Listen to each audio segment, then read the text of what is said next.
நான் யூசுவலி கொலுசு வாங்க போறேன்னா, எனக்கு பிடிச்ச டிசைன், பெர்ஃபெக்ட்டான சைஸ் நம்ம பட்ஜெட்குள்ள வருதான்னு பார்த்து வாங்கிட்டு வருவேன். முத்தெல்லாம் கரெக்ட்டா இருக்கான்னு செக் பண்ணிட்டு வருவேன். ஃபார் த ஃபர்ஸ்ட் டைம் எனக்கு அந்த ஸ்க்ரூ டிஃப்ரெண்ட் சைஸ்ல வந்திருந்தது. அது ஒண்ணு பெருசா, ஒண்ணு சின்னதாவும் இருந்தது. அது நான் கவனிக்கவே இல்ல அங்க.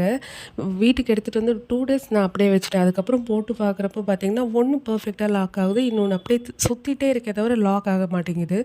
கால் பண்ணி கேட்டப்போ 1 வீக்குள்ளனா நீங்க எக்ஸ்சேஞ்ச் பண்ணிக்கலாம்னு சொல்ட்டாங்க. நெக்ஸ்ட் டேவே கிளம்பிட்டேன். எடுத்துட்டு போய் காமிச்ச உடனே அவங்களும் பார்த்து செக் பண்ணாங்க.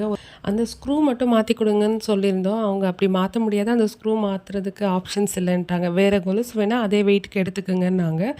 வேற கொலுசு சரி காட்டுவாங்கன்னு பார்த்தா ஜஸ்ட் 2 பீஸ் மட்டும் தான் காமிச்சாங்க. இது 2ல ஏதாவது ஒண்ணு செலக்ட் பண்ணிக்கங்க. இந்த வெயிட்ல பார்த்தீங்கன்னா, இது 2 தான் இருக்குன்னு சொன்னாங்க. நாங்க போன அன்னைக்கு ஃபர்ஸ்ட்டா வாங்க போனப்போ பார்த்தீங்கன்னா, அத்தன ட்ரேஸ் காட்டுனாங்க. இந்த வெயிட்ல பார்த்தீங்கன்னா, ஒரு நியர்லி ஒரு 6, 7 பீஸ் இருந்தது. அவங்க அத காட்டவே இல்ல.